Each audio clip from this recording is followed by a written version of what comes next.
মাননীয় স্পিকার, হাজারো শহীদের রক্ত মানানো আর অসংখ্য আহত পঙ্গু দেশপ্রেমিকের সর্বস্ব ত্যাগ করা মহান গণঅভ্যুত্থানের ফসল এই সংসদের অভিভাবক হিসেবে নির্বাচিত হয়ে আপনাকে অভিনন্দন জানাচ্ছি। মাননীয় সংসদ নেতা, মাননীয় বিরোধী দলীয় নেতা এবং মাননীয় বিরোধী দলীয় উপনেতা এবং সকল মাননীয় সংসদ সদস্যদেরও অভিনন্দন জানাই। আমি শ্রদ্ধার সাথে স্মরণ করছি আমার সেই ভাই বোনদের যারা নিজের বুক বুলেটের সামনে উন্মুক্ত করে দিয়ে আমাদের আবারও স্বাধীন করে নিজেরা স্মৃতি হয়ে গিয়েছেন। আমরা তাদের শাহাদাত কবুলের জন্য মহান আল্লাহর কাছে দোয়া করছি। একই সাথে আহত ও পঙ্গু জুলাই যোদ্ধা ভাই বোনদের প্রতি আমার সবটুকু আবেগ, শ্রদ্ধা আর ভালোবাসা দিয়ে কৃতজ্ঞতা জানাচ্ছি। তাদের সুস্থতা কামনা করছি। তাদের অমূল্য জীবন, রক্ত আর অপরিসীম ত্যাগের ফলে আমরা আজ সংসদ সদস্য। 24-এর গণ অভ্যুত্থানের বৈষম্য বিরোধী ছাত্র আন্দোলনের নেতৃত্বে অংশ নিয়েছিল ছাত্র, শ্রমিক, কৃষক, শিক্ষক, অভিভাবক, সাংস্কৃতিক কর্মী, আলেম সমাজ, তরুণ সেনা অফিসার ও সৈনিকগণ ও প্রবাসী বাংলাদেশি ভাই ও বোনেরা। অভ্যুত্থানে গুরুত্বপূর্ণ ভূমিকা রেখেছে আমাদের নারী সমাজ। সামনে থেকে নেতৃত্ব দিয়েছে ও নির্যাতিত হয়েছে। আন্দোলনে প্রাইভেট বিশ্ববিদ্যালয়, মাদ্রাসা ও স্কুল কলেজের ছাত্রছাত্রীদের ভূমিকা ছিল তাৎপর্যপূর্ণ। গণ অভ্যুত্থানে ভ্যানগার্ডের ভূমিকা ছিল ফ্যাসিবাদ বিরোধী রাজনৈতিক দলের নেতাকর্মীরা।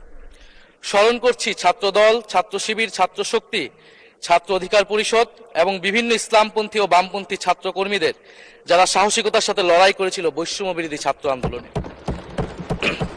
মাননীয় স্পিকার, 24 মানে কেবল 24 না, এর পিছনে রয়েছে বিশাল প্রেক্ষাপট। আমি স্মরণ করছি 47-এর আজাদির লড়াই, 71-এর মহান মুক্তিযুদ্ধ এবং 24-এর ছাত্র জনতার গণ অভ্যুত্থান এবং সকল জাতীয় শহীদকে। এ সকল ঐতিহাসিক জাতীয় সংগ্রামের ধারাবাহিকতায় আজকের বাংলাদেশ গৌরব নিয়ে দাঁড়িয়ে আছে। স্মরণ করছি পিলখানা হত্যাকাণ্ডের শহীদ, শাপলা হত্যাকাণ্ডের শহীদ, মোদী বিরোধী হত্যাকাণ্ডের শহীদ, ফ্যাসিস্ট আমলে গুম হওয়া ব্যক্তিদের স্মরণ করছি। 18 সালের কোটা সংস্কার আন্দোলন ও নিরাপদ সড়ক আন্দোলনে ছাত্র কিশোরদের অকুতোভয় সাহসকে স্মরণ করছি। স্মরণ করছি আমাদের ভাই শরীফ ওসমান হাদী, যিনি তার সাহসিকতার মাধ্যমে বাংলাদেশকে একটি ইনসাফ ভিত্তিক বাংলাদেশ হিসেবে গড়ে তুলতে চেয়েছিলেন। তিনি আর আমাদের সাথে নাই। আমরা ওসমান হাদী ভাইকে স্মরণ করছি। শহীদ আবরার ফাহাদ ও শহীদ ফেলানী খাতুনকে স্মরণ করছি, যারা ভারতীয় আধিপত্যবাদের বিরুদ্ধে লড়াই করে বাংলাদেশকে আজকের এই জায়গায় নিয়ে এসেছে। 24-এর ছাত্র জনতার গণ অভ্যুত্থানে মাঠের নেতৃত্বের একেবারে সামনে থাকার কারণে আজকের দিনটি আমার জন্য একই সাথে আবেগের, কষ্টের ও আনন্দের।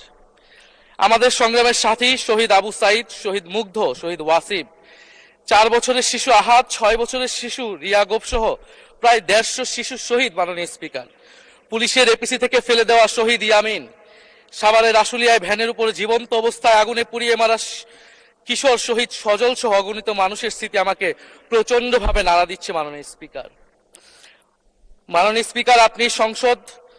আপনি মাননীয় সংসদ নেতা, বিরোধী দলীয় নেতা সহ সংসদের সকল সদস্য এবং আপনার মাধ্যমে দেশবাসীর উদ্দেশ্যে আরো স্মরণ করিয়ে দিতে চাই মাকে উদ্দেশ্য করে লেখা চিঠি 10ম শ্রেণীর ছাত্র শহীদ আনাসের, যিনি বলেছিলেন, একটি প্রতিবন্ধী কিশোর, 7 বছরের বাচ্চা, ল্যাংড়া মানুষ যদি সংগ্রামে নামতে পারে তাহলে আমি কেন বসে থাকবো ঘরে?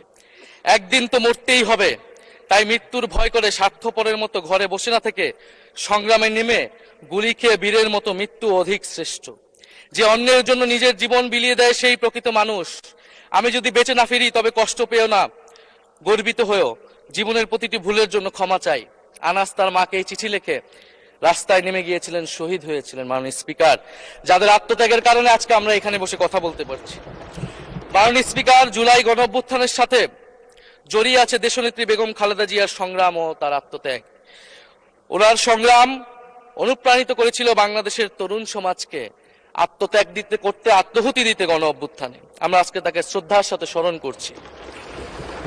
মাননীয় স্পিকার, আমি বিশ্বাস করতে চাই আমরা যারা সংসদে বসতে পেরেছি কেউই এই শহীদের রক্তের সাথে বেইমানি করব না।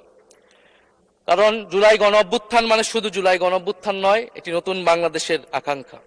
গণভোটের রায় অনুযায়ী আমরা যেমন সংসদ সদস্য, একইভাবে সংবিধান সংস্কার কমিশনের সদস্য।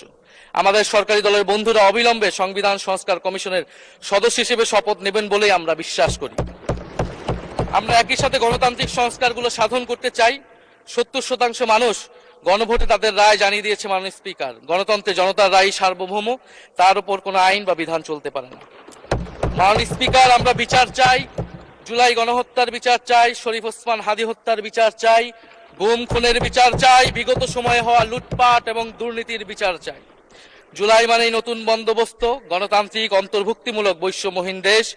জুলাই মানে আধিপত্যবাদ মুক্ত ফ্যাসিস্ট মুক্ত দেশ। জুলাই মানে মানবিক মর্যাদা ও দায় ও দরদের বাংলাদেশ। মাননীয় স্পিকার, আমি শেষ করবো একটি কথা বলেই। আজকে সবাই এক বাক্যে স্বীকার করে নিয়েছেন যে জুলাই গণ অভ্যুত্থানের শহীদদের কারণে আমরা এই মহান সংসদে বসতে পেরেছি এবং এই মহান সংসদে আমরা সকলেই ফ্যাসিবাদ মুক্ত, ফ্যাসিবাদ বিরোধী লড়াইয়ের সৈনিকেরা এখানে আসিছি। আপনার প্রতি নিবেদন থাকবে, কোনো ফ্যাসিস্ট তার দোসর যাতে আজকের এই মহান সংসদে বক্তব্য দিয়ে সংসদকে কলুষিত করতে না পারে। আমরা ফ্যাসিস্ট মুক্ত, আমরা ফ্যাসিবাদের দোসর মুক্ত জাতীয় সংসদ চাই। মাননীয় স্পিকার, আপনাকে ধন্যবাদ। ইনকিলাব জিন্দাবাদ। ধন্যবাদ মাননীয় বিরোধী দলীয় চিফ হুইপ।